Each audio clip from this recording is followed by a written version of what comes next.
Hello, hello, hello, everybody, and welcome to Get Your Shit Together. Today we are focusing on S, which is all about self. And so, what I'm also going to do is I'm going to drop in the chat a link to a Google Doc. So, within here, I'm going to share some charts. And so, in the Google Doc are corresponding charts that you can actually fill out yourself. So, when I refer to them here, you can just take a look at the Google Sheet and you'll see each tab is marked. And this way you can fill out the tab as we go along, or at least start it. And then you continue to do this work long after we are no longer here together. So hopefully that will be useful for all of you, because I do find that that is a useful piece that helps everybody. So let's get into this. I started this work several years ago because I found that my life admittedly had had lots of twists and turns. And while I was having success from a business perspective, I had had many challenges from a life perspective. And so, I bought all the self-help books, I hired coaches, I went to workshops, I did all the things. But what I found is that we would focus on a particular topic, but there wasn't something that integrated everything all together. And so in 2023, I wrote Life Blueprint. And then last year, I launched How to Do Life, literally almost a year ago today. And what they do is they provide a framework, same way that we use frameworks for work. So just as you have vision, mission, values for work, it helps you to lay that out. It helps you to really evaluate the direction that you want to go in life, lay out those milestones, and help you create an integrated plan. And I don't think we've ever really had a tool like that for our lives. So I needed it for my life. It worked. And then I began to share it. So far, well over 5,000 people have used this tool. So today we're going to talk about the first part of it, which is really about focusing on yourself. But the first thing we're going to talk about are the demons. There are 4 demons that really F up your life. So I'm going to say it, the 4 things that fuck with your life, and they really do.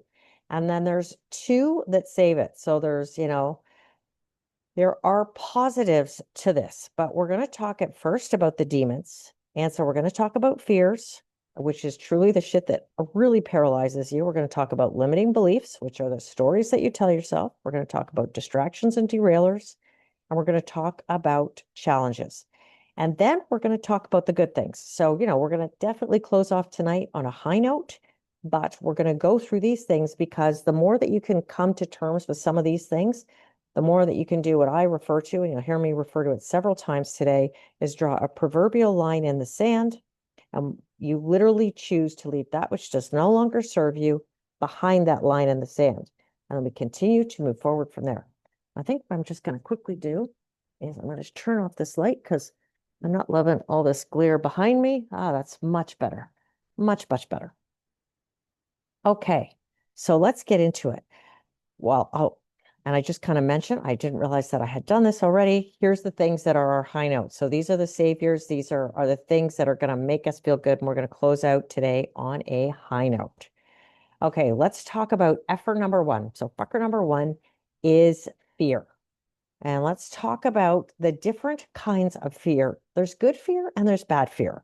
So there is fear that saves you from being attacked because you'll hear an animal, you'll hear footsteps, whatever it is. But there's also the fight or flight fear that constantly lives in our heads. And so the fear that sort of is reactionary and can sometimes save us is the instinctual fear. The fear that's not healthy for us is learned fear. And that's something that we learn because someone literally says, oh, you shouldn't do that because this bad thing could happen. And, there is sometimes some truth to that, but there's sometimes not any truth to that. And then the last is this existential fear, which is the fear of the unknown. And honestly, sometimes it makes me wonder, like, what are we afraid of if we don't know? But we all suffer from that. So I can't like point any fingers and say, is that you? No, it's me. I'm in this with you. What I have found through coaching and teaching is that there's 5 key fears that people bring up every single time that I'm talking to somebody. A lot of people have a fear of public speaking. There is a massive fear of failure. I think we all fear, I definitely fear failure. Well, failure, can't even say the word properly. Believe it or not, we have a fear of success. And where that comes from is, oh, well, if this is really successful, how is this actually going to impact my life? Which Sounds absurd, but it actually comes up all the time. Many of us have a fear of making decisions because what are the implications of those decisions? And of course, there's a lot of fear of just change in general. So, how can you actually manage fear? The best way to do that is to identify your fear, to name it, and then think about ways that you could actually minimize it. So, at some point, I'm going to have you fill out the chart, but start to think about some of the things that you are afraid of. And ideally, what you can do is start to create an action plan that's like, okay, I'm at least identifying it. And now what can I do to overcome it? So, as an example, actually, I have someone in my circle who is like deathly afraid of spiders. And so, obviously, there are different things that you can put around your house to mitigate that spiders will even come into the house. But in addition to that, as opposed to freaking out when a spider comes into appearance, it's okay, let's make sure you have the proper tool within reach so that you can deal with that spider. Or there is someone within reach that you can call. Because, and let's put this in perspective, we're not living ideally in a country where, in our case, where that spider is going to kill you. It's only going to frustrate you because you're grossed out about it. So when you start to have the conversation and walk yourself off the ledge, it's a way of managing it. When we think about fears that someone else has put in our head, a fear of being out in the evening in a safe environment, is that something that we should be afraid of? Should we be afraid of going to a concert or to a movie theater? Can bad things happen? Sure, bad things can happen any time of the day or night. But I'm of the belief that you shouldn't live in fear of living fully. And so, who put that fear in your head? Was it a parent, somebody who was trying to be protective? And so, in that particular sense, maybe there is a way we can think about that fear and recognize their context as they put that fear in our head. And then the last thing is, if we're afraid of something, so as an example, I'm afraid of heights. I can gradually expose myself to higher limits. And little by little, by doing that, I can make myself less afraid. And so we can actually put ourselves in the context of facing a fear and see where that actually takes us. And I think that is a good way to help us overcome some of the fears, because at the end of the day, what we don't want is for that fear to rule our life. So what I've done is if you go to the Google Doc, you're going to see that I've got a chart. So it's got fears, it's labeled fears, impact, and what are ways that you could put fear in its place. So if you list everything that you are afraid of, and then you list how that has an impact on your life, and then you list how you could potentially put it in its place. So how could you manage it or mitigate it or even eliminate it? So in some cases, if we look at the spider case as an example, we could probably find a way that we can, lessen our worry that we're going to be impacted on a daily basis so that we could live our lives. There are other things that could come up, more frequently. So if you're public speaking, if you have a job that requires you to do presentations all the time, fear of failure as you're literally, every day trying to think about things that you want to do. So if you look at now the impact of keeping those fears as fears and not trying to manage them, they can have such a huge negative impact on your life. So people who have a fear of flying, it inhibits the amount of the world that they can see. And maybe they've chosen that that's okay. But maybe the impact that that might have on their family, friends, and loved ones is that they can't, go on trips or go experience things or go work in other countries, let alone visit, travel, live, whatever it is, to other countries. So, what are things that you could do to manage that? And obviously, there's everything from hypnotherapy to, taking medicine so that as soon as you get on a plane, you fall asleep, to literally doing little by little, first you just go to the airport and you get a sense as to how that feels. And then the next time, maybe you take a short flight that's only 1 hour. And then the next time you take a slightly longer flight. And little by little, you just start to become more accustomed to it so that you can live fully. So it's just ways of thinking about the impact that these fears have on our life, and are you willing to accept the repercussions of that fear? And I think that's the big question that you have to ask yourself. So in the Google chart that I've given you guys, this is what it looks like. And I'd ask you to think about, what fears do you have? What kind of impact is it having? And how could you actually manage or mitigate it so that it's not controlling your life and stopping you from living fully?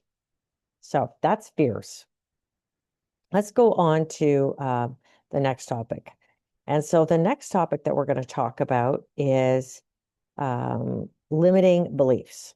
And for me, I would say, I do think fears definitely have a big control on our mind, but I think limiting beliefs, in my opinion, play an even bigger role because I think fears, we can actually label it, and often we can label where it came from. I think the issue with limiting beliefs is it's something that we've actually come to think is true, but it's really not true. So this is something where someone has said to you, you're not good enough, or you're too old, or you're not qualified, or you're this, or you're that. And I think the unfortunate part about that is that that was from their context, and it's not true. And so we're going to work through this because I think it's really important that we let go of these, versus fears, which may have a degree of truth to them. You've had an experience and now potentially you're slightly afraid. Limiting beliefs are literally something that make us feel as if we are not enough. And if you go back to your childhood, there's likely something that happened or someone said, you shouldn't do this, shouldn't, that famous word, you shouldn't do this. You are this, you are that, you are never going to amount to this, you are never going to amount to that. And so we start to actually, believe this and take it, it becomes part of our DNA almost. So what I'd like you to do is really think about, what is that limiting belief that you have? Where did it come from? Who said it? Like if you can identify this as much as possible, I think that's super important because the more that you can identify it, the more you can actually deal with it. And then once you identify it, you can identify like, is that really true? Wasn't that their context? And if you turn back in time and you could actually now almost like be present in that situation as who you are and the age you are now and had the wisdom to look at the situation, I bet my life that you could see it's not true. And so based on that, what is the real and new empowering truth that you could give yourself permission to believe so that you let go of that limiting belief? To me, this is a super powerful exercise because I think that limiting beliefs are something that come from the world all around us and are not our own belief system. It's something that somebody has planted a seed somewhere. And whether it's social media or another human or whatever, somebody has planted a seed. And we need to think of that as not a seed, but a weed and actually get rid of it. So pluck that weed and throw it in the garbage. And let's actually get to the real truth. So again, in the Google Docs, I have given you this chart, and I really want you to think of all the limiting beliefs that you have and what is the source of that limiting belief. And then what is the real truth in that context? It was probably about them or someone or something else. And now what is the empowering belief that you can have? How can you take this limiting belief and actually flip it on its head, turn it into like throw it in the garbage as a weed and actually plant a healthy seed, something that is much truer to who you are and really allows you to shine your light. I really think limiting beliefs are awful things because the word limiting itself, I mean, who wants to have limits? None of us want to have limits. We don't want to be told to be like, stay here, don't cross this. Automatically, when you're told that, you want to cross it, you want to cross the line. So, I think this is something where we want to push the limit and get rid of this. So I ask you to really think about that. Bucker number 3 is distractions and derailers. And I put these two together because these are all the things where we waste too much time on something or someone is constantly coming in and causing us chaos and confusion in our day. Distractions are typically the things that stop you from doing what you need to do or should be doing. And distractions are often a little bit more external. So that's like a notification that may come up on your phone while you're trying to concentrate. It's somebody walking into a room, it's somebody calling your name, something that's happening that literally throws you off course. They are truly time and energy vampires.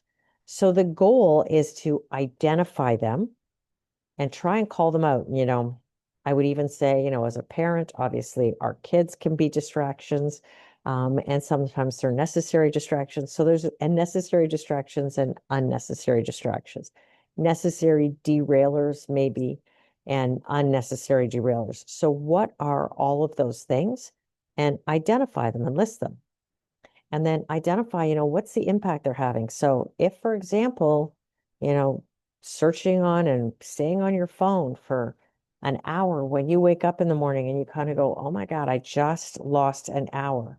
Maybe the right thing is to put a 10-minute time limit on it. So go ahead, give yourself the opportunity to have that information or play value or update, but limit it.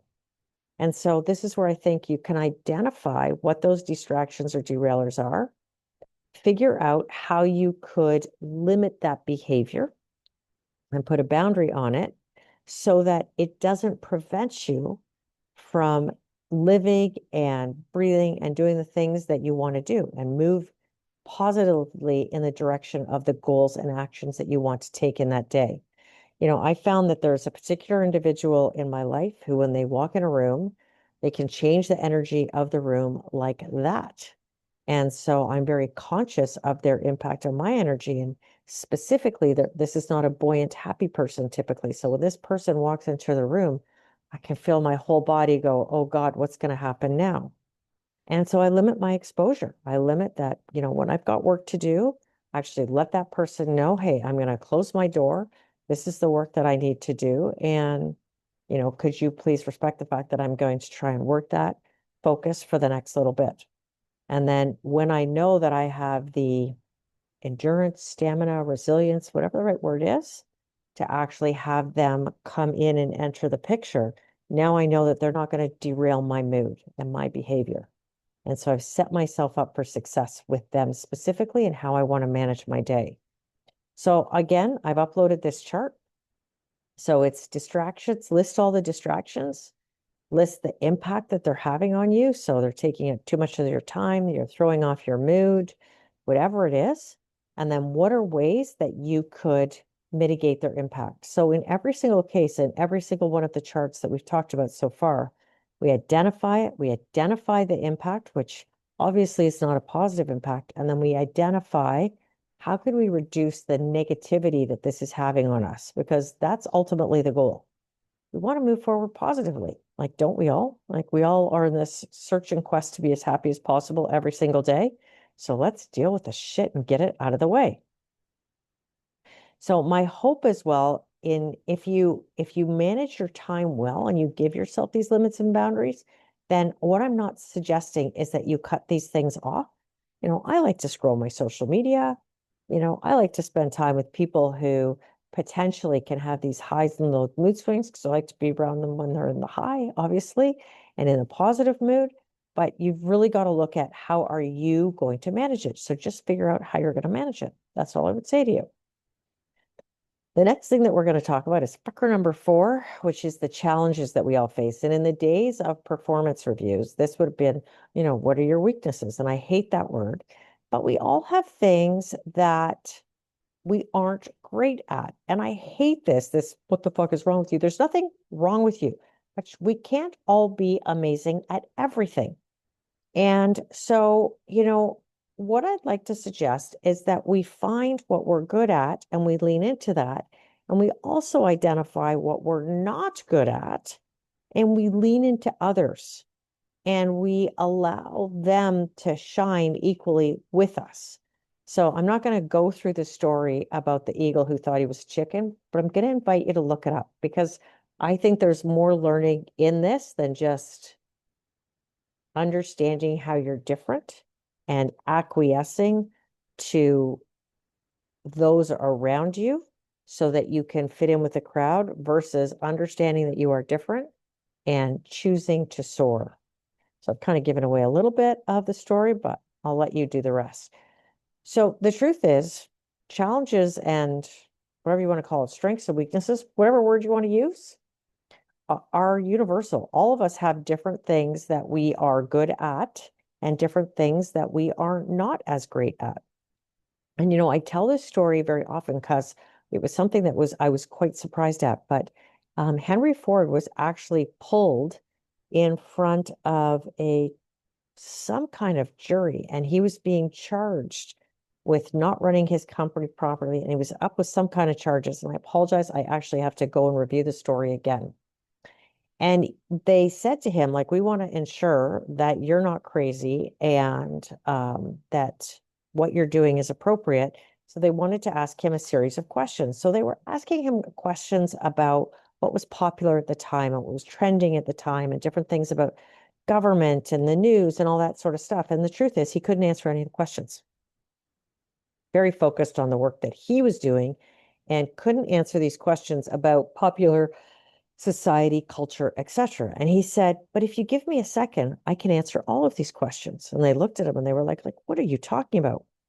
And what he did is he called in his team and he said, now ask the questions. And so they would ask the questions, and somebody on his team, different people each time, could answer the questions. And he said, see, this is the thing. If we all rely on each other, we can answer all your questions and solve the problems. But if you're only looking to one person, that's unfair because we all have these different strengths. We all have different areas of knowledge and areas where we lack knowledge. So his whole point was lean into each person's strengths. So what I would like you to do is identify areas where you think you I hate using the word weakness, but where you think you have challenges or are areas that are not the optimal strength for you. So identify those, and we're going to call them challenges areas. And then what I want you to do is identify, how do these challenge areas impact you? And then what could you do to resolve this challenge area? So I'm going to give you a prime example. It's actually number 3 here because this is me. So financial management, while I have spreadsheets and I'm very good at keeping everything very detailed and everything because I haven't had much choice. I've had to figure that out in my life. It's something I get so uptight about. I literally have anxiety. I stress about it. It makes my stomach upset. When I have to talk to my accountant, if I have to call the government, I've got to check my taxes, whatever it is, I literally have a panic attack. And so the way that I mitigate that is I actually remove myself as much as possible from the equation. So I have a really good accountant. Instead of me calling CRA, I'll say, can you call or IRS, whatever your government body is. So I enlist her services for the purpose of helping manage my particular weakness and my challenge area. So is this something that if I chose to, I could get really good at? The answer is yes, but it's not something I love. So as a result, I put, probably some roadblocks in the way. So on the flip side, why don't I accept the fact that this is not something that I love or want to get good at and lean into the strengths of other people and help them actually shine their light and make my life easier. So I get to shine my light on what I'm good at. They get to shine their light at what they're good at. In my opinion, like, that's a win-win for everybody, gotta say. So again, I've given you this chart. So think about the areas where, you're not as strong as you could be or like to be. And I'm not going to say should here. I don't even want to hear that should word. First of all, should word shouldn't exist anyways. But this is where we say you should do this, you should keep a budget, you should blah, blah, blah, blah, blah. And if that's challenging for you, identify that and then get somebody to help you with it. Because it's going to have a big impact on your life if you can't get your act together as it relates to your finances, using that as an example. I mean, I've given other examples in here, but if time management isn't something you're good at, so you're always late for meetings, or you're always way early, and therefore maybe you're sitting there nervously, or you're equally wasting time by being there too early versus being there late. So, what are the implications of these things, and how can you get somebody to help you structure yourself, structure your finances, structure your time? Bring in somebody else and let them shine their light. This gives us all permission to shine. And this way, in my opinion, research has proven that if we focus on our strengths get stronger and we actually reduce our weaknesses, if you can believe that. So our weaknesses become less. We actually get stronger. We actually get better in total. So why wouldn't we want that for ourselves and for the people around us? So if everybody shines their light and gets really good at what they're good at, and in the process, they become really good at even the things they're not as good at, how is that not a win for all of us in humanity and society? That's just my thing. So my suggestion is that, you go through these, what I'm going to call these negative things, these demons. And my suggestion is that you actually do a bit of a ritual, and you bring them all together, and you fold them all up, and you tear them into a million pieces, and you burn them, and you release them to the universe. And you say to the universe, I am not going to deal with these anymore. Now, some people also like to bury them. So they're not freed into the universe for someone else to pick up, but you actually bury them. You do what serves you and what your belief system serves. Do I think this is crazy? No. Obviously, do it in a safe place, do all those things. Don't cause a crazy fire. Burn it in a safe vessel, put it outside when it's ashes, or do this all outside and then either bury it or free it when they're ashes and they're all done. So hopefully you get what I mean here. Do this all very safely. That said, what my hope is by you actually doing this and conducting this ritual, it's almost as if when these things start to niggle up in your head, it reminds you that you dealt with them, that you left them behind you, that you're not going to carry them forward. So I'd ask you to think about that, because I think it's super important that we remind ourselves that these things don't serve us, and we've gone through this. I know that they're going to surface, and I know these little things are going to come up because we're human. We can't cut off our past. That's what's brought us to where we are today and made us who we are. So when they start to rise, just remind yourself, I left that over here. I decide it doesn't serve me, so I'm going to leave it over there. I let it go. Now, what I really want you to do is I want you to now focus on what does serve you, what gives you power and energy. And I think sometimes we forget about these things. The unfortunate part is in historical performance reviews, you might get 100 points made, and 99 of them are positive. And the one that we, go home and talk about is the one negative thing. Drives me crazy. That's the truth. We don't think about the other 99 positive. We think about the negative. If somebody asks us, how was your day? Let's talk about all the great things. Let's not talk about all the negatives. Unless, of course, you've had that, kind of day. You ought to get that off your chest. But I think we so quickly refer to the negative things. So what I really want to talk about now is, some of the power sources, some of the things that have gotten you to where you are today. And what I find is so amazing is, honestly, with so many of the people that I coach, it's so hard for them to think of their accomplishments. And yet we all have accomplishments. We've started having accomplishments since the day we were born. Dear God, we actually came out kicking, screaming, and breathing. That in itself is accomplishment, both for the mom who gave birth to us as well as for ourselves. But then ever since then, we've been learning to walk and talk and live and grow and get jobs and driver's license and win spelling bees and do all these things. And yet we forget about all these things. What we don't realize is all of these things were slowly building confidence within us. And so they all ladder up. And so if you add these things up together, that's what's giving you the confidence to now go forward and face whatever it is that you want to face day after day. And so when you think, oh my God, I don't know if I can do that, I want you to take that step back, look at this and go, I can't do that because look at what I've done. This is the proof that you can do it. So the first column, what I want you to do is identify your accomplishments. In the second column, I want you to actually think about this. How did this accomplishment make you feel? Because I think the other thing is we forget, oh my God, we felt so good in that. You know that when you cross something off the list, when you accomplish like you achieve something, it's such a high, it's such a natural high.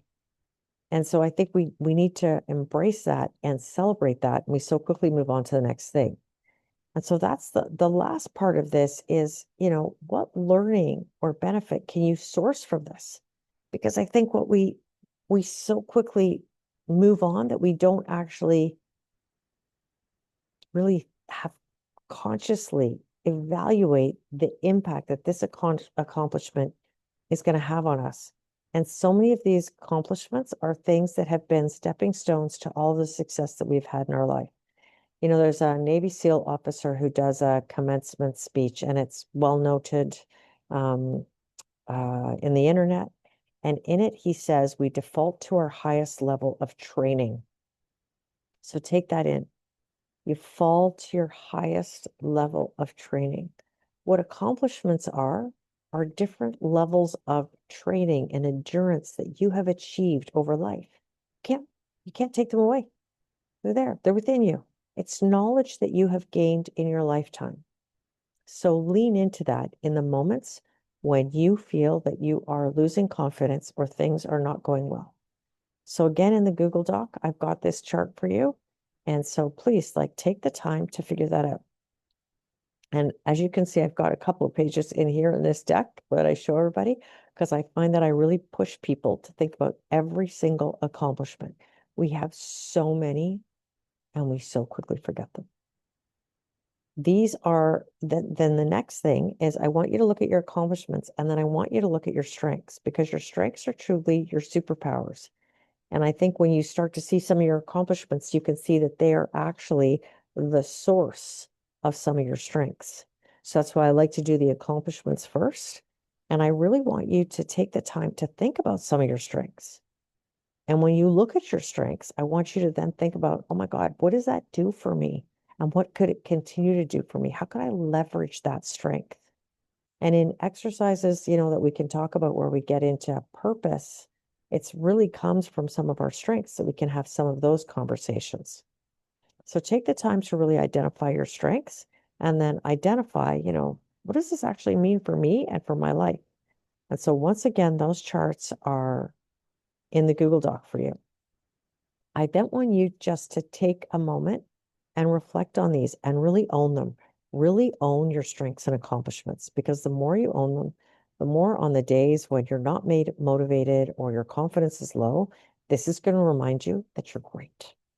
So on the days when I'm not there to tell you that you're great, tell yourself that you're great. And then what I want you to do is really use these as an opportunity to, on the one hand, you've done the burning to get rid of the things that no longer serve you.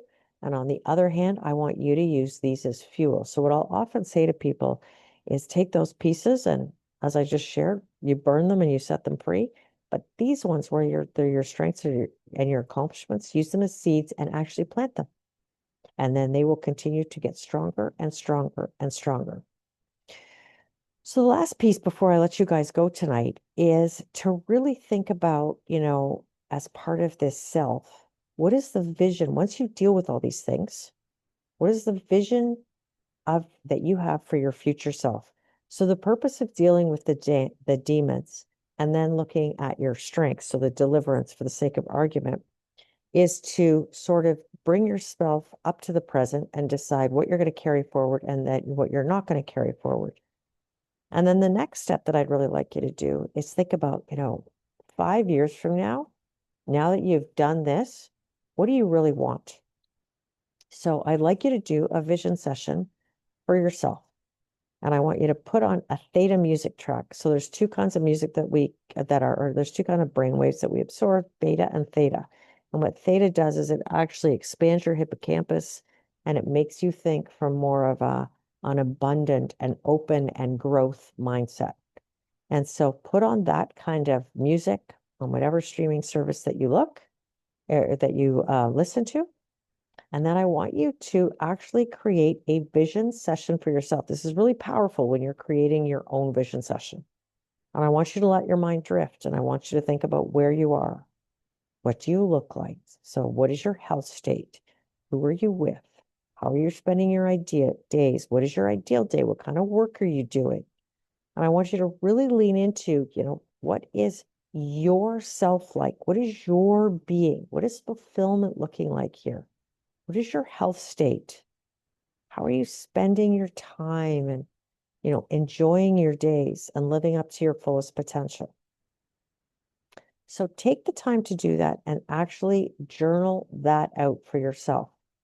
And I feel that when we take that time to reflect and think about ourselves, we actually can ground ourselves and come whole as to who we were, what we're letting go of, how amazing we are because we lean into our strengths and accomplishments, and how we can use that to help build the future that we see for ourselves.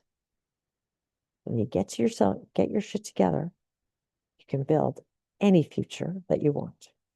So on that note, my friends, I'm going to love you and leave you. Wish you bid you adieu for today. And please let me know in the comments your comments on this and the impact and any takeaways, and also how we can make this better. So thanks so much, and I will see you next time.